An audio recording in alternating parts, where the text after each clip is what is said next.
most significant influence on your career?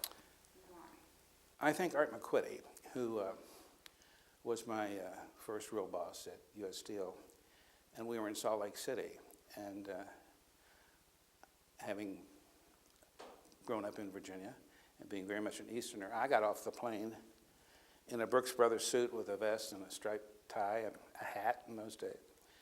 And the first thing he said to me, "Jack, off with the vest, off with the Brooks Brothers suit. You're in the cowboy West. You've got to learn to dress the way we dress out here." Which I thought, oh, that's strange. You know, it's still the same corporation. But I learned from him so many things about how to do product publicity, how to deal with people and communities. And in Salt Lake, I was a minority for the first time, because it's all 68% LDS Mormon church. I'm a whiskey-drinking Presbyterian, and so I would say, look, I'm a whiskey-drinking Presbyterian. If that's a problem, it's your problem, not mine. But we had a wonderful relationship and great cooperation with all kinds of things. And it was a new experience and a completely new environment for me. And he led me through that, and then stayed with me my whole career. I could call him and I'd say, "Uncle Art, what's this?" And and we were just in Las Vegas 3 weeks ago celebrating his 90th birthday. And he has a ranch in New Mexico, and his daughter had his 90th birthday party in Las Vegas because it's easy for people to get to.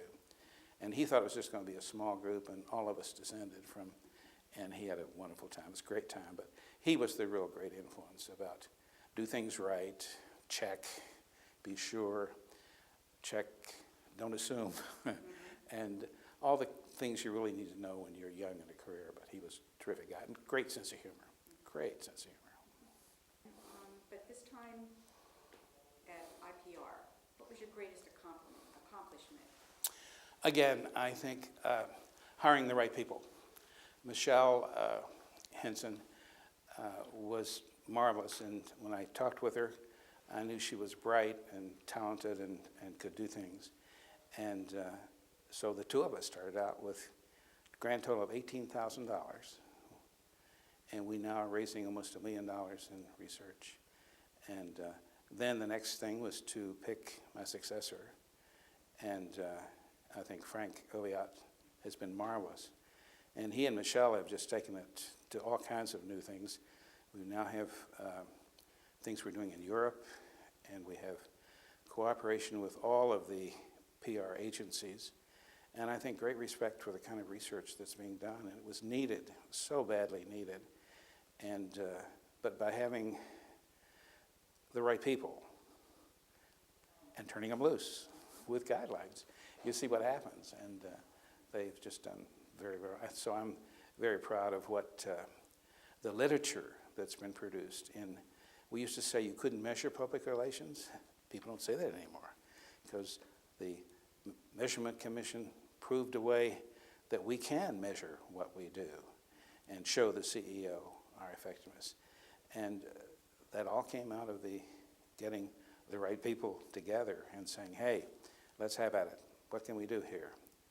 And I think we're now on a program to build a library of essential information, which will be free to everybody in the profession.